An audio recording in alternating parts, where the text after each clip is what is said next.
All right. So the text for today that we're reading is 2 Corinthians chapter 2, verses 1 through 10, and I'll go ahead and read that out for us.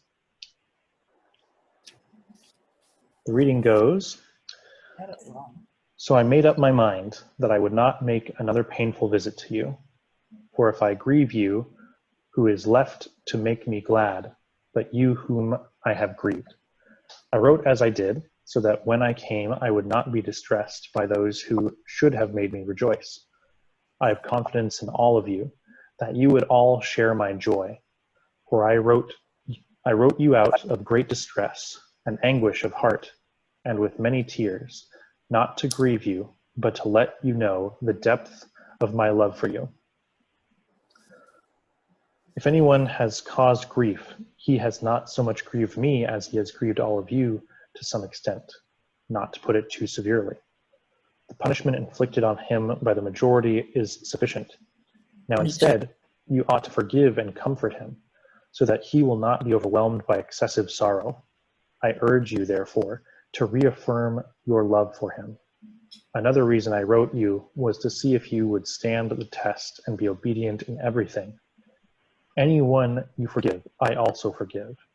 And what I have forgiven, if there was anything to forgive, I have forgiven in the sight of Christ for your sake, in order that Satan might not outwit us, for we are not unaware of his schemes." All right. So any initial noticings for this? What sticks out?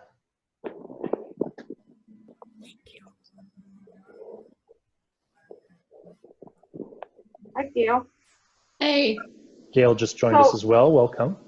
Yeah. So I have a question. Did Paul chastise the Corinthians in 1 Corinthians, and now this is a follow-up letter, and that's what he's talking about? That he's already caused them grief and pain? And That's a good question. Yeah, definitely. So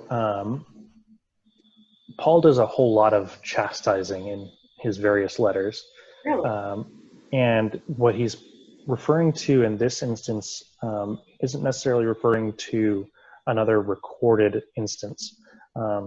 As far as we can tell, this what he's referring to, this other visit, this first visit that he has already done and was supposed to do another one, and instead is writing this letter, isn't definitely recorded.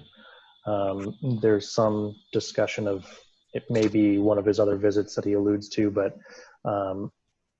he's talking in this second letter to the Corinthians about these two promised visits.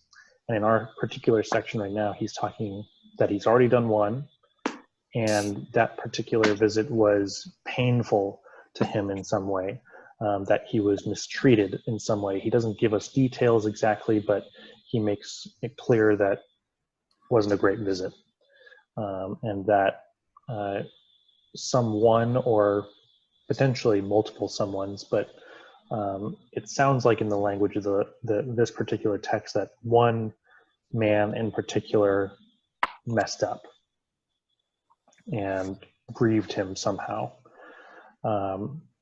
And so because of that, and because of the first visit, he chose not to visit again as he was supposed to, but instead write this letter, which has kind of different tones within it. It has some tones of chastisement. It has some tones of consolation, and some other things going on there. So that's kind of the setting. Other things we're wondering about or noticing about this letter, or this part of the letter. Yes, Pat Adams. One of the things that stood out for me is, even though he had felt personally hurt by what had happened during the previous visit, and then by apparently the opposition of this man who tried to organize against him, is that he doesn't want to be vindictive. He doesn't want to hold grudges. He wants to forgive and get on with it. Because if you overload, then he's pointing out you may really ruin things for this person, and you don't want to do that. Just deal with it and move on. Mm-hmm. Right. Yeah, he writes that he writes not to, as you say, overload this individual or really even the community. He writes not out of hate or anger even, perhaps disappointment, but he specifically says he writes out of the overwhelming love and joy he has for this church and this community in Corinth. And so he wants to provide guidance and kind of a way forward in how to deal with this this error or this kind of break in relationship. And so that's what his stated intent is with it. So yeah, other things.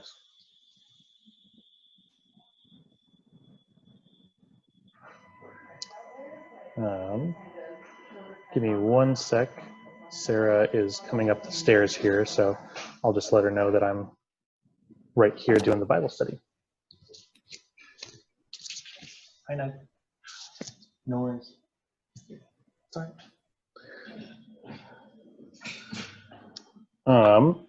So our verses here are kind of split into two pieces. We have the first 4 verses that are kind of introducing that setting again, talking about why he isn't coming again, instead writing a letter. And he is talking about how he doesn't want to overly chastise the people he's writing to, because if he says that if he did that, then who else would bring him joy? He doesn't want to get rid of people, because really what he's intending in a lot of these letters, not just 2 Corinthians, but a lot of his letters to his different communities that he's set up throughout Greece and Italy and the Far East, or even the closer piece of Asia. He wants a couple things with this. He emphasizes that he's trying to really build authentic relationships and communities of Christ, and so he's concentrating on the formation and preservation of these communities, because we have to remember that these letters from Paul are some of the earliest Christian writings that we have, often earlier even than the original writings of the Gospels that we've so far found. And so we have to remember the context of Paul writing that Christianity is a very, very new phenomenon. And so these communities that he's talking to, that he's writing to, visiting, trying to support, are very new. So they're still kind of figuring out how to be Christians, as well as the fact that many of them are also in hiding or being persecuted. So he's trying to form and preserve these communities, including the one in Corinth. So again, that's kind of the first 4 verses, is he's kind of giving a little bit of commentary and conversation. So the verses 5 through 10 or 11, that's kind of more of the lesson we have here. So I'm going to go ahead and read that section again. Let's see here.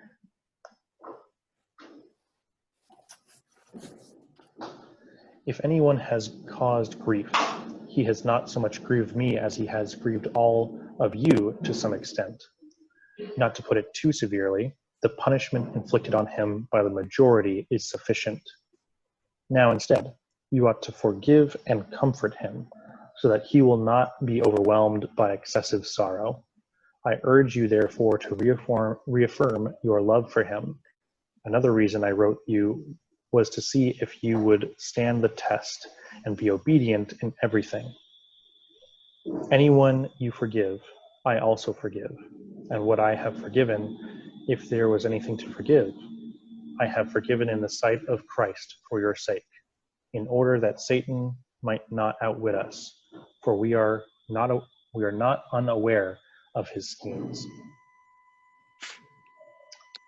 Where are you? 2 Corinthians chapter 2, verses 1 through 11.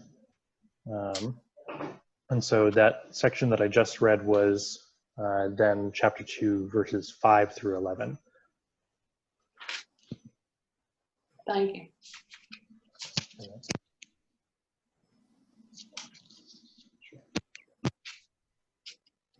That's really where our theological core is. What are the themes, or what are our perceptions that we're getting out of that second part of the reading? Well, to me, Did you push 6? or push, Star 6. Star 6. We can hear you, Ray. well, No. to me, in an argument, you can't be persuasive, so you wait until you perhaps have a chance for a discussion. Yeah, that's a good point, Ray. Can you say it again? Well, to me, you can't be persuasive during an argument. Just wait until you can have a discussion. Mm-hmm. That's a good point, yeah. So the difference between an argument and a conversation or a discussion, I mean, sometimes they could be synonymous, but what you're pointing out, or what I'm hearing you pointing out, is that in an argument, oftentimes you don't really get across what you're trying to really say, probably because there's more of a connotation of anger and things of that sort, interfering with the effort to actually make a difference with each other, to make progress in the relationship. Whereas with a discussion or a conversation, you're kind of more even-keeled. You're able to see or hear each other more equally. Does that sound like I'm kind of rephrasing what you said, right, Ray? Well, to me, in an argument, all you're doing is continuing and strengthening the other person's point of view, which is counterpart to what you want. Mm-hmm. Yeah, that's good. What are others hearing from this section? In verse 5, what the way I read that is that, when there's a disagreement between 2 or 3 people in a group, in a family or in a church or whatever, that if there's some kind of friction going on there, it's not only between those 1 or 2 or 3, but there's a ripple effect that just kind of, makes its way through, and and then there's all the more need for calm and understanding and finding love and joy within each other, and trying to fix that, put that together, and set aside whatever it was that was causing the difficulty and the ripple effect. Yeah, that's a great observation. So even though the text makes it sound like really the one individual, or at very least a smaller portion of the community, is responsible for the error or transgression, it really affects the whole community. That the ties of these communities are such that the ability to be in relationship with one another is affected negatively by these kinds of transgressions. And that Paul is advocating for not ostracizing that individual or small group of the larger group, but to allow for bringing them back into the fold. And so I think that's really a valuable observation there. Yeah. Others?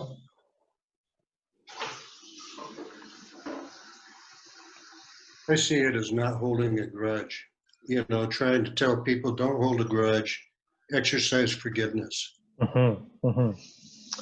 Yeah, Paul acknowledges that that the problem has been engaged and dealt with to some level, but to not let it linger, to not let it continue to disrupt the formation of the community and the continued existence of the community, but to exercise, like you say, forgiveness and grace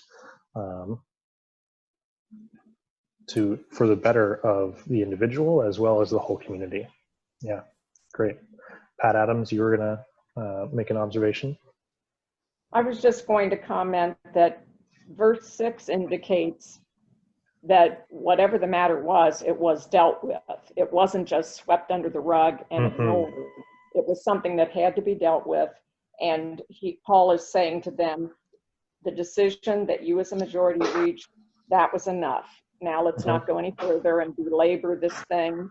It's time to heal and to get on, as Bill said, with forgiveness. And the other thing that crossed my mind when Joanne was describing about how there's this ripple effect, I thought, yes, this can be kind of a virus of itself in terms of the way things are affected when people let something like this spread and grow and become unmanageable. Yeah. That's a really good point to point out, that though Paul is saying to not let it go on for forever, to not let it fester with people, he's also saying don't sweep it under the rug from the get-go. Don't kind of deflect and ignore it, because that'll also let it just continue to go on. It needs to be engaged, it needs to be addressed, and particularly with whatever happened, it seems like a fairly serious hurt to Paul. So that's why he didn't come back in person. Instead, he wrote this letter to the people of Corinth. And so, yeah, definitely. So clearly this part of the text, a major theme of it is forgiveness. And I think we can largely agree that forgiveness is a theme that comes up frequently within our theology and our practice of Christian faith. What are some instances or stories or anecdotes for all of you that forgiveness has come up in your lives, or stories from your lives?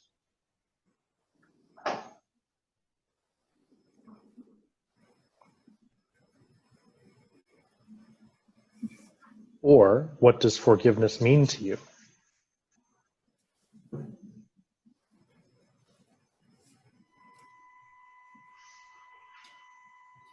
It means everything, actually. You know, there's so many things, so many times when I think, oh my gosh, why did I say that? Or, what was I thinking? And why didn't I? And to, seek forgiveness from God, and then to ask forgiveness from whomever it is that I blew it with. And then the third part is to actually forgive myself and try to put it behind me so that I don't keep holding on to it and coming back to it. So I think it's like a three or fourfold thing. Yeah. That's great. Thank you. Others? Well, I just know that if I don't receive the forgiveness that I get every Sunday morning after confession, to me that's a very, very important part of the service. And I've been in my former church, I was going to the contemporary service, and they were not including the confession and forgiveness. And I went to the pastor and I said, I need to feel forgiven. And he goes, okay, well, just come to me and I'll forgive you, Mark. Yeah. But it's true. I mean, it took me a while to realize that was missing from my worship, that reassurance, because to me, it's a clean slate. When I have been forgiven, then I can go out into the next week and not have to worry about, rehashing the past or thinking that I'm going to relive. I have my mind set to be better, to have a clean start and not let those things trip me up again. Yeah, so this liturgical and this element of our worship services of forgiveness, and paired with, as you noted, confession. So confession and forgiveness, or another word for it is absolution, absolve someone. And we kind of hear in the text a little bit of that when Paul says, anyone who you forgive, I also forgive. And not only that, when I forgive, if there was anything to forgive, he likes to kind of downplay some things after he's built them up. Yeah. Style. Not only do I forgive, but I also forgive in the sight of Christ, in the face of Christ. And so we have this element within our worship service where when it's not Easter season or a couple other little places, that'll get replaced with Thanksgiving for baptism, which is also connected with this whole concept of absolution or forgiveness of sin. But that section of our services is really about, okay, we messed up, and we confess that, and we acknowledge that, and we are sorry for that. And it's both what we realize that we've done and the things that we don't know we've done. And well, it covers it all. Exactly, right. We even acknowledge, hey, we aren't always aware of the sins or wrongdoings that we do, and we put our faith in God that God is going to be able to see all the things, and we also then give our faith that God forgives it all, and that we have that section of the worship to remind us of our particular theology, that all the things that have ever been done, that we will ever do, are all forgiven once. And that the part of our service is a reminder of that and a reaffirmation of that forgiveness that we receive through Christ dying on the cross for us. Whereas some of our Roman Catholic siblings, they also have confession and forgiveness and absolution, but their particular interpretation of that rite is that it happens, that forgiveness happens every time that you go to confession, and that time with the priest is an accounting of sorts, and that the priest is able to kind of forgive you again. We have a little bit different of an understanding on that, and that we see that piece of the confession and forgiveness as a renewal or a reaffirmation or a reminder of what Christ did for us. Sort of like when we have communion, it is, do this for the remembrance of me. We remember again what Christ does for us. And that really is kind of what we do throughout the service, is we praise God and we remember what God and Christ and the Holy Spirit have continued to do and will do for us. Yeah.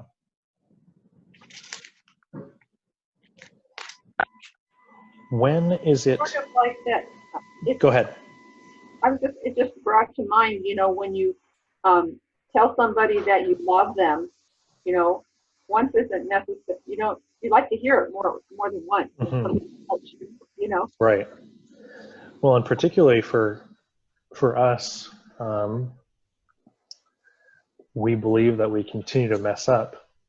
Well, we also often continue to not believe that we are worthy of the amazing gift that God gives us in forgiveness.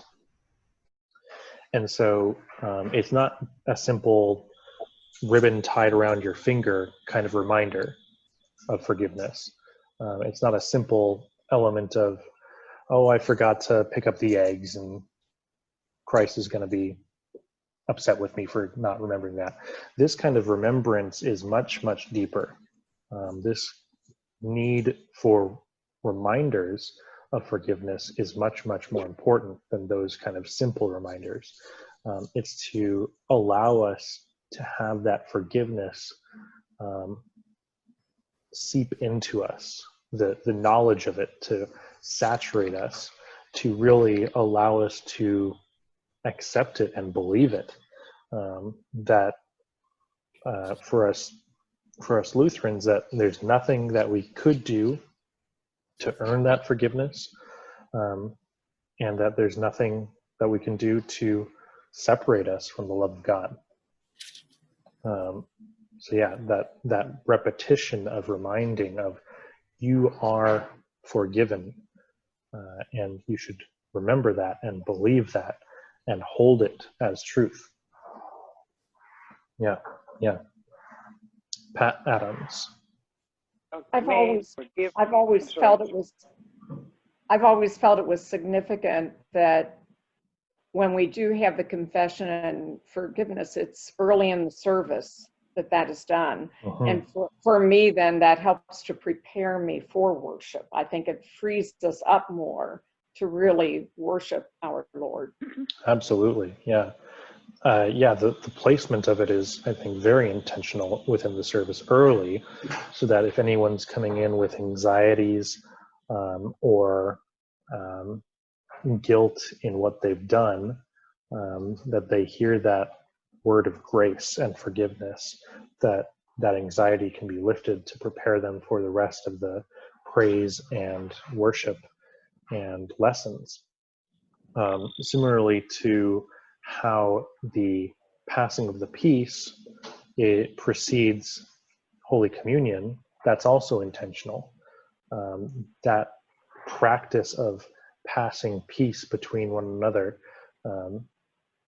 is meant to really bring people together and have them resolve and put aside any differences or quarrels or wrongs that they have unresolved, and come to the table at a place of peace with one another, not warring, but to come together at a place of peace. Mm-hmm. Olson's, I think you had something you were going to say? Ray, you had something? Oh, well, to me, it's what it comes down to is you don't forget. You just remember and prepare yourself for a similar situation, and you're better prepared. Mm-hmm. I'm Very speaking good. right in the classroom. Yeah. Well, and so, what was that last piece? Oh, I said, in the classroom, you better not forget. You just prepare yourself for a similar situation and Sure. end it. Mm-hmm. Nice. Very good. So it also alludes to the fact that this text alludes that forgiveness is not something that's easy, that it's not intuitive necessarily on how to do forgiveness the best way possible. And so what are some situations, or describe perhaps how it's been difficult for some of us to forgive, or why it's been difficult in certain circumstances?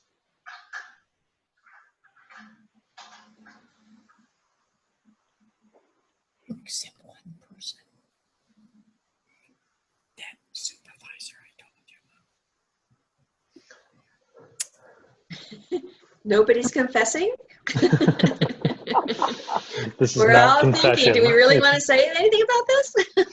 Well, and it doesn't have to be personal things. It can just be, well, it's just a recognition that forgiveness can be hard. And why do we think that is?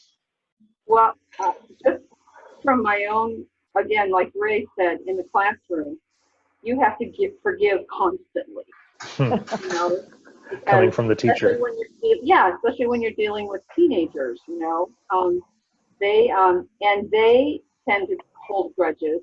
And when I discovered when you know, something has happened, and then the next day we've talked about it. It's okay, we're moving on. And then the next day I treat them like nothing in the world has happened. Some of it's like they've never experienced that in their life before. Mm-hmm. And I felt a lot of times that was my calling, was to be able to show them love and grace and mercy and forgiveness while still holding them accountable for what they need to do. Yeah, absolutely. In the preceding chapter of 2 Corinthians, Paul opens by calling God the God of all consolation and mercy. And I think that's a theme that ties in here. I heard you talking about mercy, Mars. And so, yeah, I think that's a really great piece of whether it be teenagers or we as adults.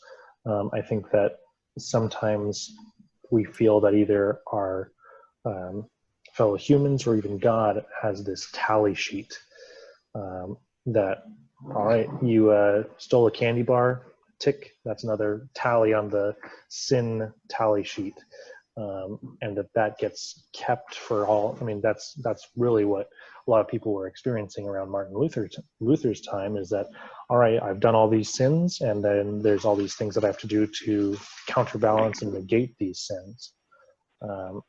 And whether that's held theologically today or just kind of a cultural norm, I think that's very common still, that it just kind of continues to build up these tallies of wrongdoings, and they follow you, that people feel like they can never escape that, or always have to continuously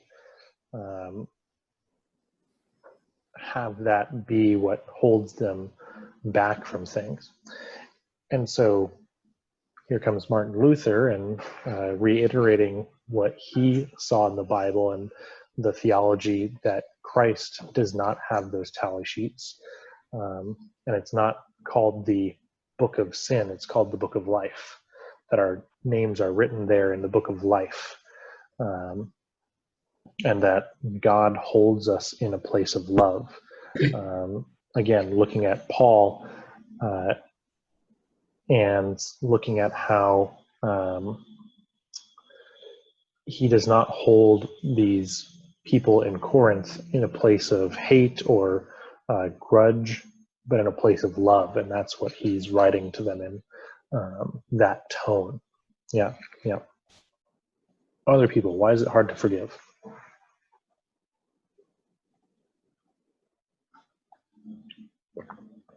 Sometimes you just don't want to let go of something. I was just thinking that, Bill. You just don't want to let go of your anger. On the nose, yes. Yep. Yeah. I mean, precisely, right?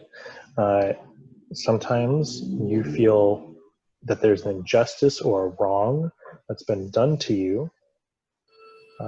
And so you feel that you can't forgive. And I think that there's a key distinction between cannot forgive or should not forgive at that time. Because I think that sometimes the concept of forgiveness has been weaponized as compulsory. The concept that, okay, well, this says that Jesus said you have to forgive not 7 times, but 7 times, 7 times, and 70 times, and all this. And that I think that has sometimes been twisted to allow people to not really confess what they've done and make amends with that person, to allow people to get out of their wrongdoing cheaply, because, oh, well, you have to forgive me, so forgive me. And it's a command. It's not an ask or a request of forgiveness or a pleading of forgiveness. It's a expectation, which I think really cheapens the gift of forgiveness. And so I think that forgiveness, again, I've said, is a really important concept, but I think it's particularly important for some of my personal interests in history, particularly around the Holocaust.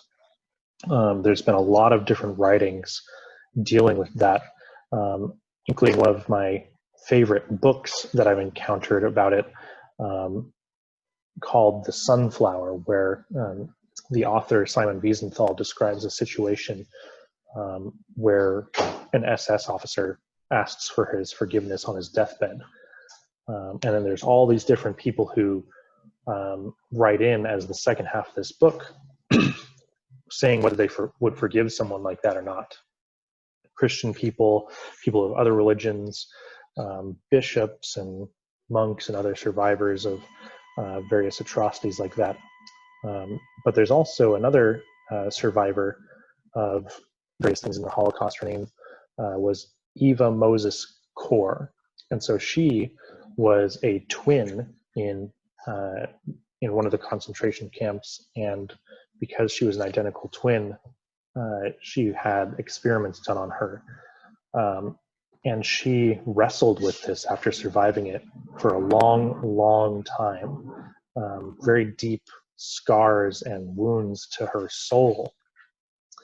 And yet she came to this place where she realized for herself that she felt, again, for herself, she wanted to forgive these people so that they would not have any part of her life anymore. They wouldn't have their claws sunk into her anymore. And she says, quote, "Forgive your worst enemies and forgive everyone who has hurt you. It will heal your soul and set you free." She has an amazing, several books and documentaries and such, really an amazing woman. So is there any responses to that quote from her? Forgive your worst enemies and forgive everyone who has hurt you. It will heal your soul and set you free. What does that make people feel? I think that's the mark of true forgiveness. It's easy, relatively speaking, to forgive somebody who wants to be forgiven.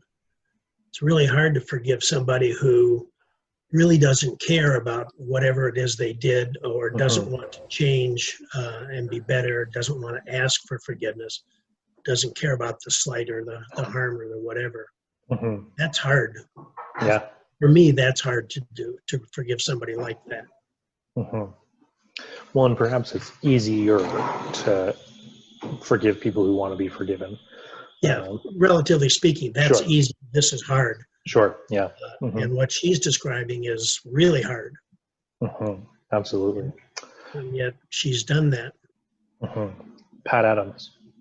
And what Mike is just sharing makes me think of a modern day example. I read by one of the daughters of one of the ladies who was slain at the Mother Emanuel Church 5 years ago. And I'm sure all of you remember in that South Carolina church where a young white man had come in about an hour into a Bible study. He was there and the people welcomed him in this congregation that was made up of Black individuals. And he was stayed with them for an hour, but then did his dastardly deed of firing on them and killing most of them. And this woman who is now a hospital chaplain, her mother was one of those killed. And she talked about what it was like to have to go to the hearing of that young man and to see that he made it clear he felt no regret for what he had done. And so it really took time for her to go through a healing process about all this, this great tragedy. And eventually she was able to come to a place that she knew her mother would not have wanted capital punishment to be applied to him. And yet I think that was the decision that was reached. I'm not 100% sure.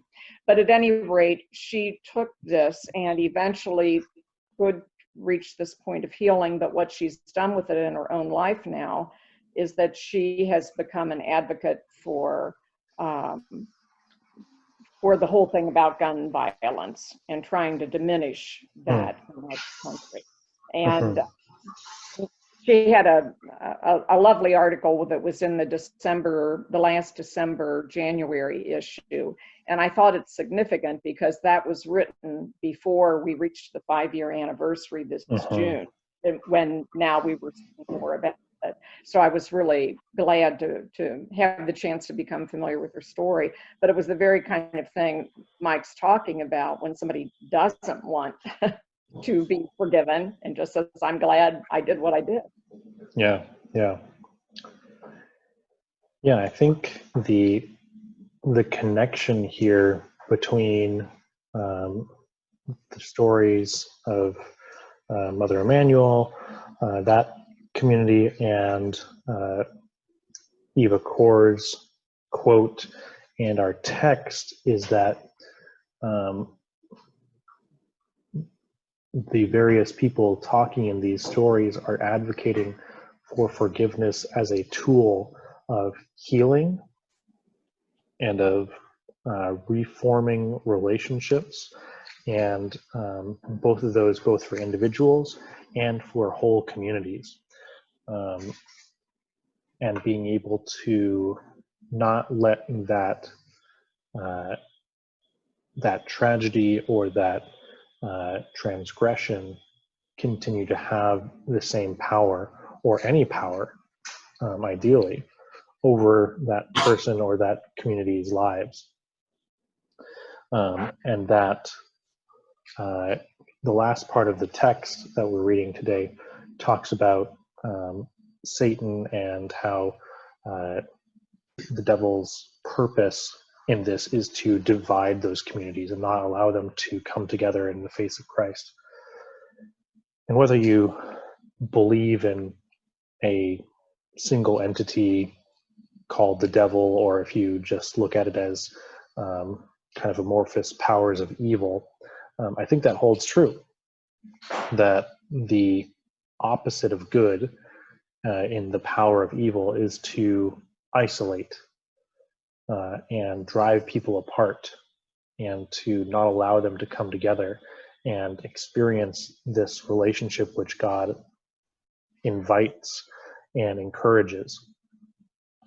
And so for Paul's letter, he's saying, don't let this transgression hold you back from being a whole and healed community. For Eva Moses Core, she's saying, I'm not going to let what these people did to me and my sister hold me back from living a healed and whole life.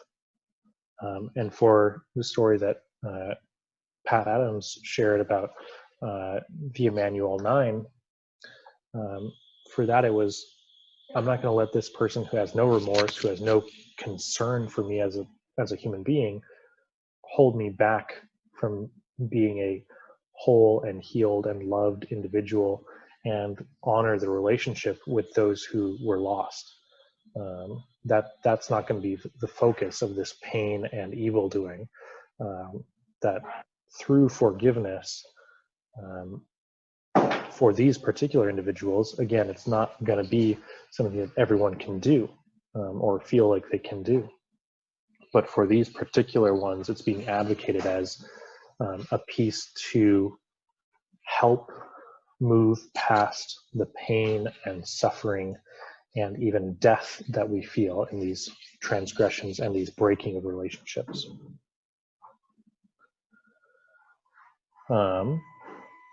Let's see here.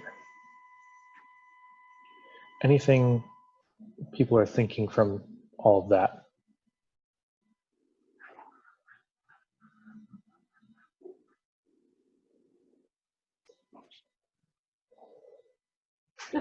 Just looking at the last verse, you know, I mean, you were talking about not being demanded to forgive. I mean, or feeling like we have to forgive, you know, as opposed to just forgiving. The very last verse, we do this so that we may not be outwitted by Satan or evil, for we are not ignorant of his designs. And I feel like the evil forces in the world are trying to get us, like you say, apart, trying to not get us to be loving and forgiving to each other, because the more division and the more separation and the more we don't love each other, the better hold evil can get on us. And we know that's what the evil intent is. And so we become co-conspirators if we don't at least try to forgive. It's hard. It's very hard. Yeah. We were just talking about that. I was just thinking. Yeah, I mean, I think one of the most terrible things, or the saddest things that I see right now in our particular country and really in the world, is this refusal to even hear somebody who is different from you and what they have to say. I mean, I think that we can all see the large divide that we see between people who look differently or believe differently or are on different sides of a political party line, and how there's this this kind of notion that of tribalism, that you have to be within our tribe for you to count or for us to really respect what you have to say. And I think that's present on lots of different sides here and on both sides of party lines, etc. And with that, there's not necessarily even something identifiable or one single thing that is needing to be forgiven. There's lots of things, or it's kind of amorphous, but it speaks to that division and this sense of the easiest way to let evil win is to be divided. And talking about the sermon and text a couple Sundays ago, a house divided against itself cannot stand. United we stand, divided we fall, that kind of thing. And so it's obviously very complex in how we look at all of this. But in this particular lesson, I think we see one tool is to forgive. And the particular word in Greek for that means to give freely. So to not hold back, to not ration, but to give this forgiveness freely. And that is one way of bringing people together for the first time, or to bring them back together. And so just to finish with one of the quotes that I thought, the quotes that I found on this particular text from other people doing kind of work on it is from Dr. Lois Malcolm, who works at Luther Seminary. She said, and this really relates to that last verse, "We forgive so as not to be taken advantage of by Satan, whose intentions are to destroy any community we might have with one another through Christ." Yeah. So, and to deny those intentions of Satan or evil is to do what I think we want to do anyway, which is to show that love, that grace, that forgiveness that we receive from God and Christ, and show that and share that with others. and be a unified and welcoming community.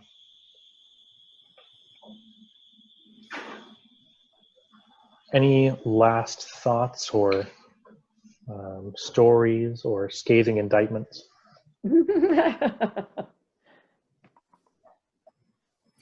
Pastor, Yes. did you ever hear the word hate used as much as it is now? That is a poignant question. Yeah. And I think the response would be, unfortunately, no. I mean, I think we hear it quite often. And I think that it's hard to try and directly decrease the amount of times we hear that word. But I think that instead of taking it head on and, okay, we need to have that word said less or the concept behind it enacted less, I think what we hear in our text today is to kind of go around it and say the word and concept of love and forgiveness more. To have that concept, have those words be so present and so saturated that hate has no place to latch on and cannot actually continue. Yeah, we need a little more love. Sorry. Go ahead, Colleen. Oh, we do. We need a lot more love in our life with people. Existence, yeah. Right, exactly. Very good.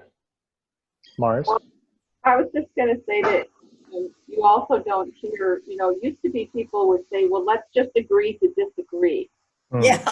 And they go on with a relationship that was okay, even though they might have disagreed about things, and no one even does that anymore, or Right. even considers it.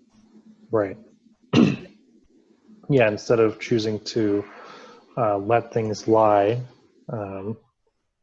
and de-escalate things or take those first steps to resolution, like you said, it's not as frequently considered. You're right. Yeah. Well, very good.